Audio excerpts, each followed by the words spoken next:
नमस्कार विद्यार्थी मित्रांनो. आज आपण तुमच्या इंग्लिशच्या पुस्तकातील द लिटल रिव्हर या कवितेचा इंग्लिश वर्कशॉप पाहणार आहोत. चला तर मग प्रश्न आणि उत्तरे सोप्या भाषेत समजून घेऊया. Question 1 A. Name the following from the poem. मित्रांनो, पहिला प्रश्न खूप सोपा आहे. आपल्याला कवितेमधून काही गोष्टींची नावे लिहायची आहेत. 1. 2 ट्रीज. यामध्ये आपल्याला कवितेत उल्लेख असलेल्या 2 झाडांची नावे सांगायची आहेत आणि उत्तर आहे मँगो अँड पाम्स. हे आपल्याला कवितेच्या across Lai grows of mango and palm या ओळीत सापडते.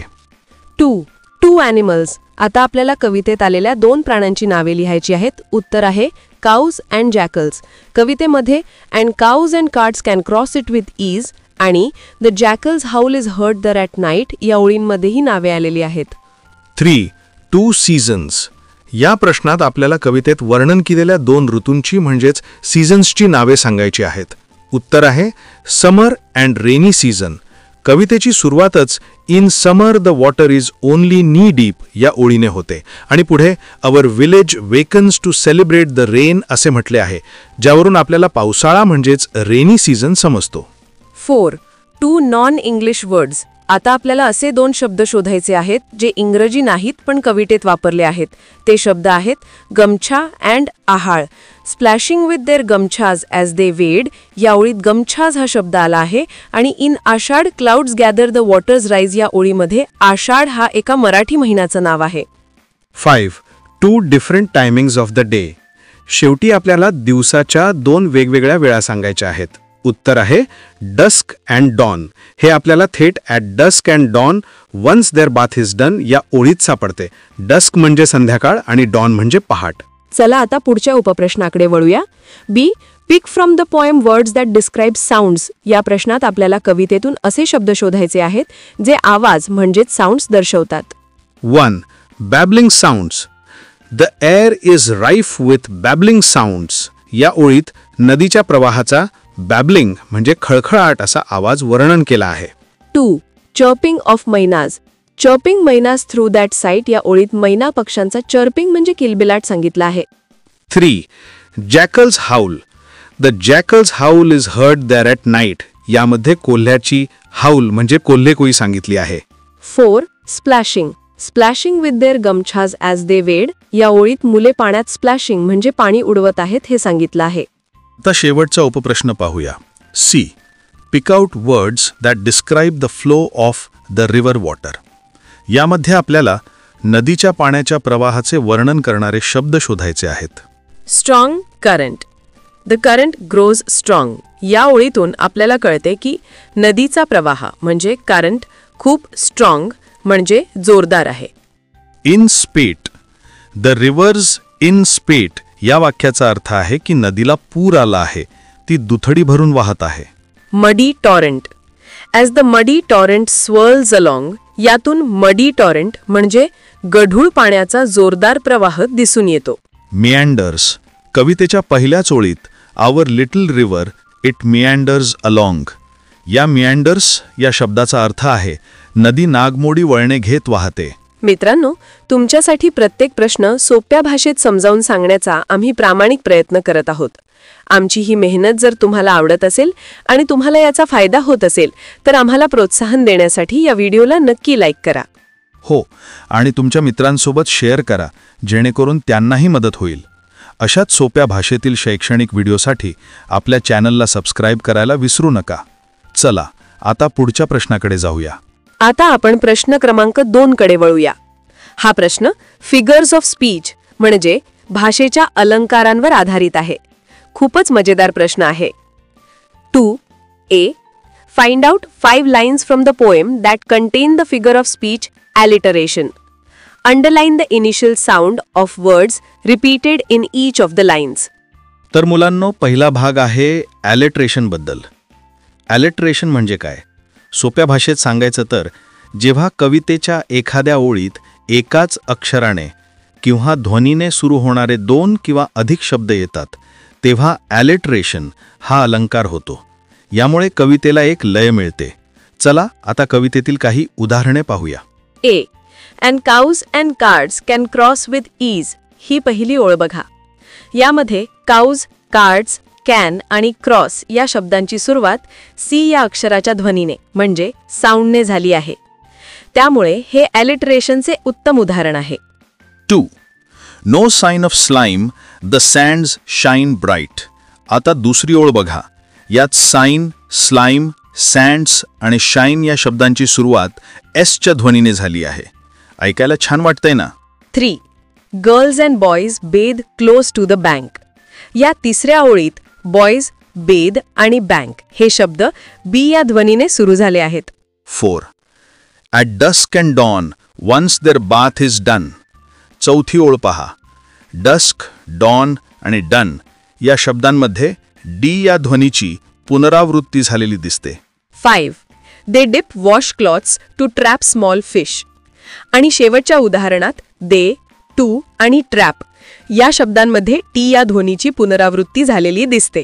तर मग ॲलिटरेशन म्हणजे काय हे तुमच्या लक्षात आलंच असेल. आता आपण प्रश्न 2 मधील भाग बी पाहूया. B. Pick out 4 lines that contain the figure of speech onomatopoeia. मित्रांनो, ऑनोमॅटोपिया हा एक खूपच गमतीशीर अलंकार आहे. याला मराठीत ध्वनिवाचक शब्द किंवा ध्वन्यानुकरणात्मक शब्द म्हणतात. म्हणजे असे शब्द जे थेट आवाजच दर्शवतात, जसे की पक्ष्यांचा किलबिलाट, पाण्याची खळखळ. चला तर मग कवितेतील उदाहरणे पाहूया. A. The air is rife with babbling sounds. या ओळीतील बॅबलिंग हा शब्द नदीच्या प्रवाहाचा खळखळाट असा आवाज दर्शवतो. हा शब्द वाचल्यावरच आपल्याला तो आवाज ऐकू आल्यासारखा वाटतो. 2. ॲज अ मडी टॉरेंट स्वर्ल्स अलोन. इथे स्वर्ल्स हा शब्द पाण्याचा भोवरा किंवा पाण्याची गिरकी घेण्याचा आवाज आणि क्रिया दोन्ही दर्शवतो. 3. Chirping mynas through that sight. ही ओळ तर खूपच सोपी आहे. चर्पिंग हा शब्द मैना पक्ष्यांचा किलबिलाट किंवा चिवचिवाट दर्शवतो. 4. The jackal howl is heard there at night. आणि या शेवटच्या ओळीत हाऊल हा शब्द कोल्ह्याचा ओरडण्याचा आवाज दर्शवतो. तर अशा प्रकारे आपण ॲलिटरेशन आणि ओनोमॅटोपिया हे 2 अलंकार उदाहरणांसहित समजून घेतले आहेत. आता आपण प्रश्न क्रमांक 3 सोडवूया. हा प्रश्न खूपच सोपा आहे. विद्यार्थी मित्रांनो, तिसरा प्रश्न आहे rearrange the words in alphabetical order. म्हणजेच आपल्याला दिलेले शब्द अल्फाबेटिकल ऑर्डरनुसार म्हणजे ए, बी, सी, डी या क्रमाने लावायचे आहेत. यासाठी आपण प्रत्येक शब्दाचे पहिले अक्षर म्हणजे फर्स्ट लेटर पाहणार.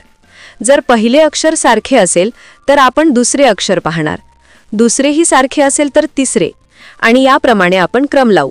चला तर मग सुरुवात करूया. समर, साइन, स्लाइम, सँड, शेड, स्टर, स्कावर, साऊंड, स्वर्ल, स्ट्रॉंग. इथे दिलेले सर्व शब्द एस या अक्षराले सुरू होतात. त्यामुळे आपल्याला आता प्रत्येक शब्दाचे दुसरे अक्षर पाहावे लागेल. त्यानुसार क्रम लावल्यावर आपल्याला योग्य उत्तर मिळते. The answer is sand, scour, shade, sign, slime, sound, stir, strong, summer, swirl. 2. Banks, blossom, boys, bed, babbling. आता हे दुसरे उदाहरण बघा. इथेही सर्व शब्द बीने सुरू झाले आहेत. म्हणून आपण पुन्हा दुसरे अक्षर पाहणार. ए हे एल आणि ओच्या आधी येते. मग बॅबलिंग, बँग्स आणि बेद मध्ये आपण तिसरे अक्षर पाहून क्रम ठरवू. आणि योग्य क्रम आहे बॅबलिंग, बँग्स, बेद, ब्लॉसम, बॉयज. 3.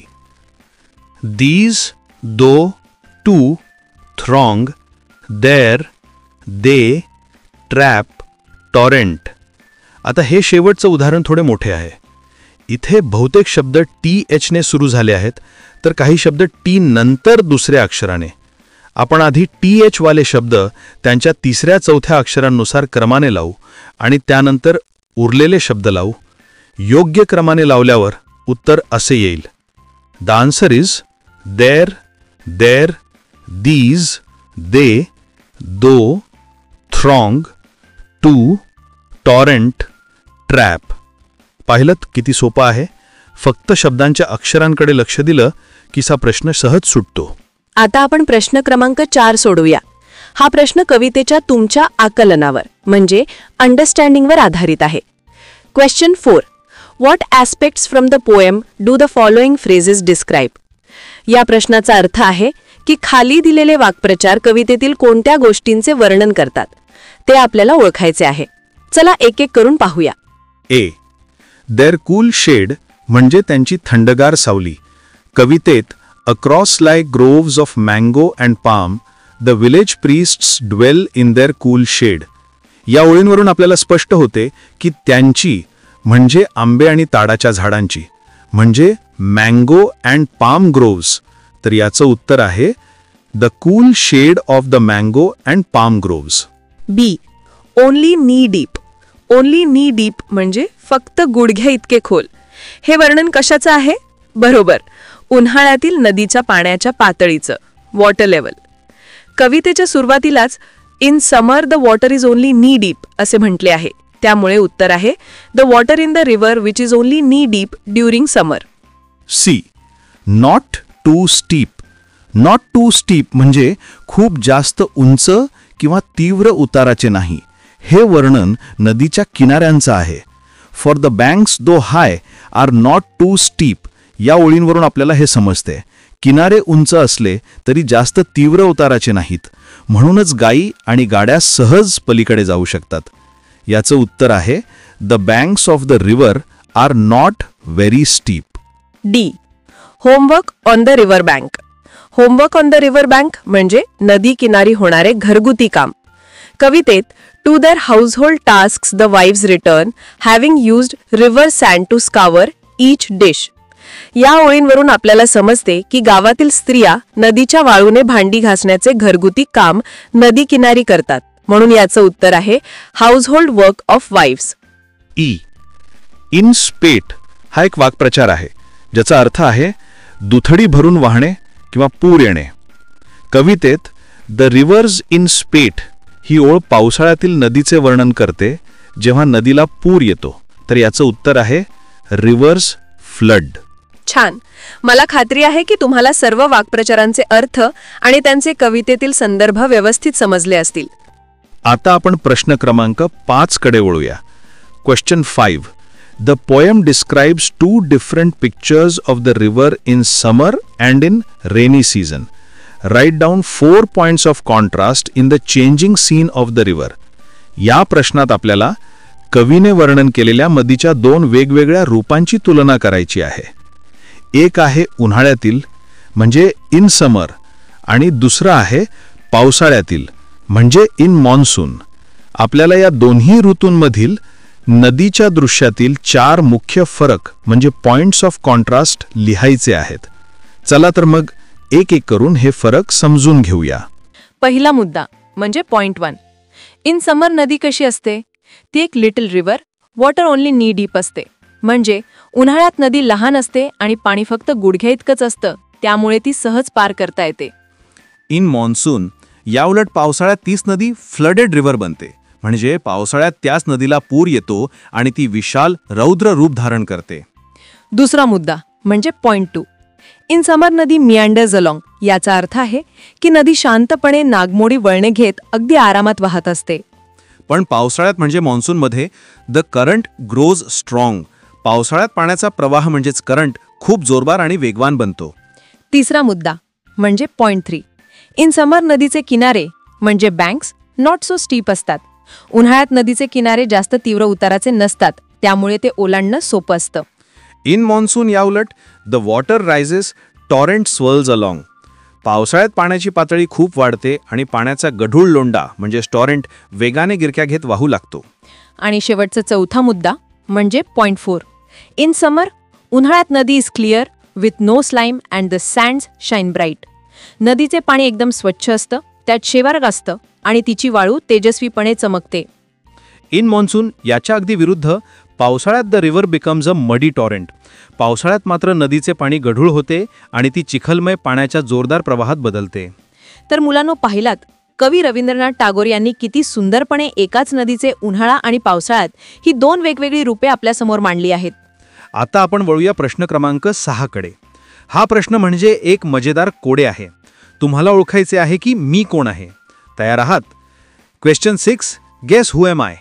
मी हा तुम्हाला कोडा वाचून दाखवतो आणि त्याचा अर्थही समजावून सांगतो. तुम्ही उत्तर ओळखण्याचा प्रयत्न करा. I always run, I never walk. I often murmur but never talk. I have a bed but never sleep.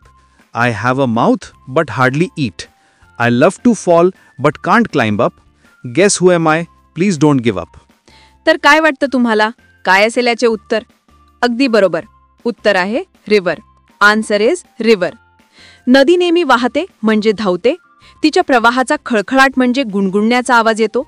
नदीच्या तळाला रिव्हर बेड म्हणतात. जिथे नदी समुद्राला मिळते त्याला रिव्हर माउथ म्हणतात. आणि नदी उंचावरून खाली येते त्याला आपण धबधबा म्हणतो. आता या प्रश्नामध्ये पुढे एक गंमतीशीर गोष्ट करायला सांगितली आहे. Try to translate the above riddle in your medium of instruction in a poetic form. म्हणजे आपल्याला हेच इंग्रजी कोडे आपल्या मातृभाषेत म्हणजेच मराठीमध्ये कवितेच्या रूपात भाषांतरित करायचे. तुमच्यासाठी हे भाषांतर इथे दिले आहे. चला ते वाचूया. मी नेहमी पळते पण चालत नाही कधीच. मी खूपदा कुजबुजते पण बोलत नाही कधीच. बिछाना आहे मला पण त्यावर झोप नाही. तोंड आहे पण खाण्याचा संबंध नाही. मला पडायला आवडते पण वर चढू शकत नाही. ओळख पाहू मी कोण, कृपया प्रयत्न नका सोडू. आणि याचे उत्तर तर तुम्हाला माहीतच आहे. उत्तर नदी. मित्रांनो, तुमच्यासाठी प्रत्येक प्रश्न आणि त्याचे उत्तर सोप्या भाषेत आणण्यासाठी आम्ही खूप मेहनत घेतो. जर आमचा हा प्रयत्न तुम्हाला मनापासून आवडत असेल आणि तुमच्या अभ्यासात मदत होत असेल तर तुमच्या प्रेमापोटी या व्हिडिओला एक लाईक नक्की करा. तुमच्या मित्रमैत्रिणींनाही याचा अभ्यासात फायदा व्हावा यासाठी त्यांच्यासोबत हा व्हिडिओ नक्की शेअर करा. आणि हो, यापुढील सर्व कविता आणि धड्यांचे इंग्लिश वर्कशॉप सोप्या मराठी भाषेतून समजून घेण्यासाठी आपल्या चॅनलला सबस्क्राईब करायला अजिबात विसरू नका.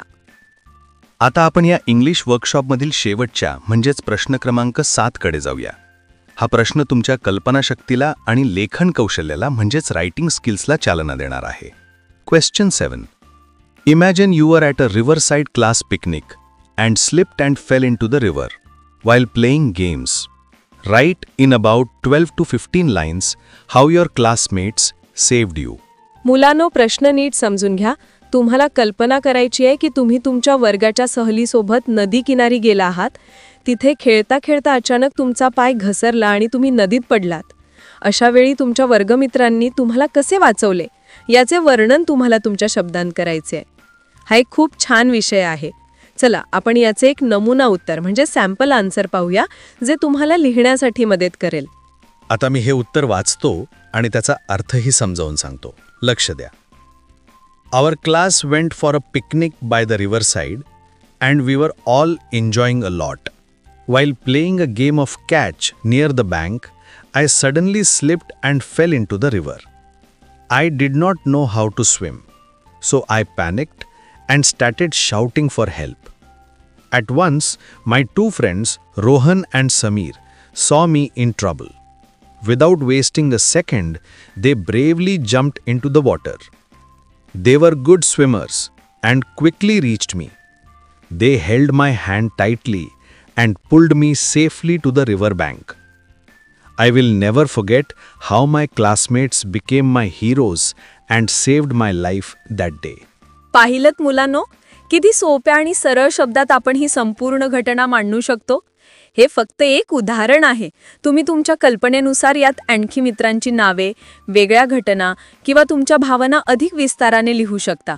मला खात्री आहे की तुम्ही सर्वजण यावर एक छान परिच्छेद नक्की लिहू शकाल.